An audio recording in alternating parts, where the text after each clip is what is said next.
നമസ്കാരം. Raf talk ഫുട്ബോളിലേക്ക് അവർക്കും സ്വാഗതം.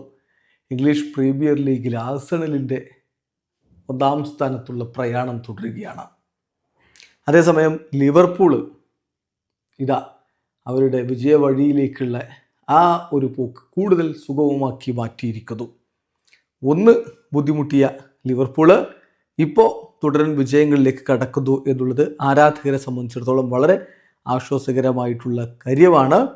ഇപ്പോൾ ഇതാ പ്രീമിയർ ലീഗിൽ ബ്രൈറ്റണെതിരെ 2-0 വിജയം, ടോട്ടനാമിനെതിരെ 2-1 വിജയം, ഈ കളിയിൽ വോൾസിനെതിരെ 2-1 വിജയം. തുടരൻ വിജയങ്ങൾ ഇപ്പോൾ ലിവർപൂളും സ്വന്തമാക്കിയിരിക്കുന്നു.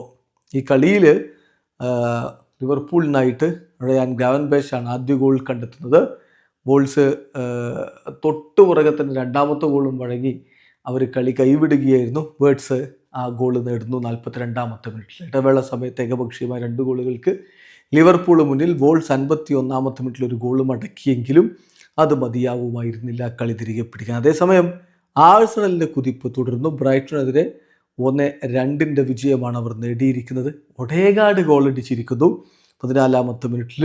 തുടർന്ന് 52-ാമത്തെ മിനിറ്റിൽ ബ്രൈറ്റൺ താരത്തിൻ്റെ ഓൺ ഗോൾ കൂടി വന്നപ്പോൾ ഏകപക്ഷീയമായ 2 ഗോളുകളുടെ ലീഡിലേക്ക് കടന്നുപോയിരുന്നു ആഴ്സണൽ.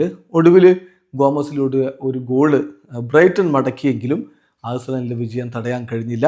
18 കളികളിൽ നിന്ന് 42 പോയിന്റോടെ ആഴ്സണൽ 1-ാം സ്ഥാനത്ത്.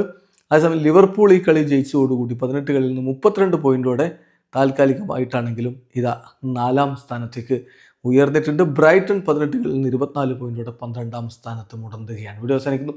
ഫുട്ബോൾ ലോകത്തെ കൂടുതൽ വിശേഷങ്ങളുമായി റാഫ് ടോക്സ് എഴുതാം.